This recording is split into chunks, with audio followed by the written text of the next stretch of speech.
Well, hello there and welcome back subscribers and new viewers to part 2 of my Artfight videos. If you haven't seen the last part, go check it out. Without further ado, let's get started. Up first, we have Estra, I believe, by Masky. I hope I'm pronouncing that right. The main reason why I picked this character, not only for her design, was because of her backstory when I was reading her description.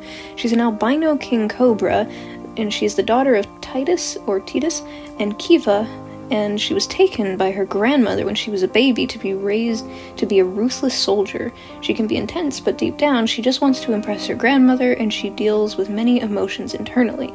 She has crystal limbs, and I've never drawn such a character like this before, but I'm really happy how this one turned out. Next we have Nova by Masky, and I decided to be overly ambitious and try to animate this character because I enjoyed reading their backstory.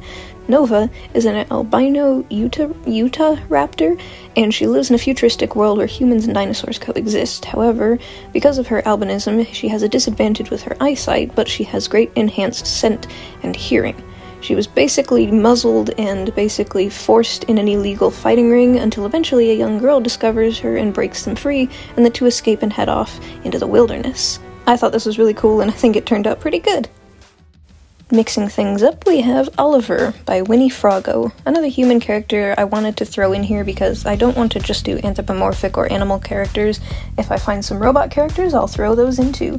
But for Oliver here, he is stuck in a wonderland-like forest trying to escape, and I thought it was just kind of interesting because a lot of these Artfight illustrations, although they are just Artfight attacks back and forth, I always am curious to kind of learn more about the backstories of the characters because there are so many of them. It's just a sea of amazing characters, and I love the opportunities it comes with. I found Vixie a friend when I was searching through this. I don't know, one of my old art styles that I used to do kind of reminded me of this character.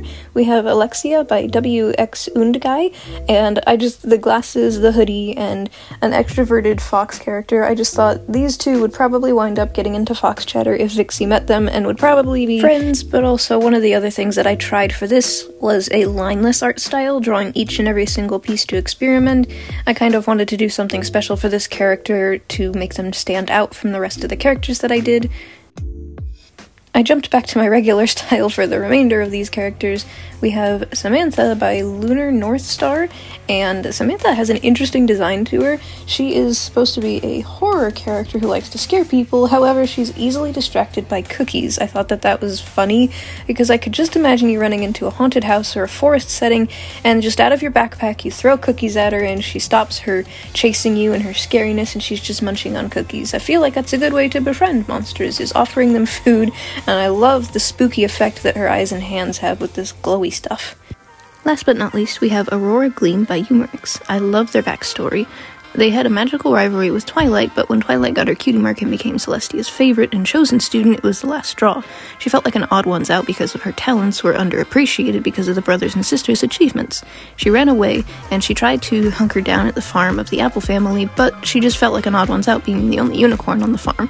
She tried to run away yet again to find a cottage on the outskirts of Ponyville and found Twilight as an alicorn, and her jealousy sparked again, so she challenged her to a magic duel. I think this is awesome. And that brings us to the closing of all of my Artfight attacks, but it wouldn't be Artfight without returning attacks. I absolutely love every single one of these. Credit to the artists on screen who had made these designs for me. I love the fact that when I receive these, it's more art of my characters, and it just kind of shows how other people interpret my characters, and I think it's both so sweet and so cool, all the unique designs for each and every single one of these people who have done art for me. I hope you guys have enjoyed today's video. I'm still going to be working on some Artfight illustrations, and please do check out my webtoons. I promise I'll be working on another update for this month, and don't forget to subscribe, and I'll see you in the next one.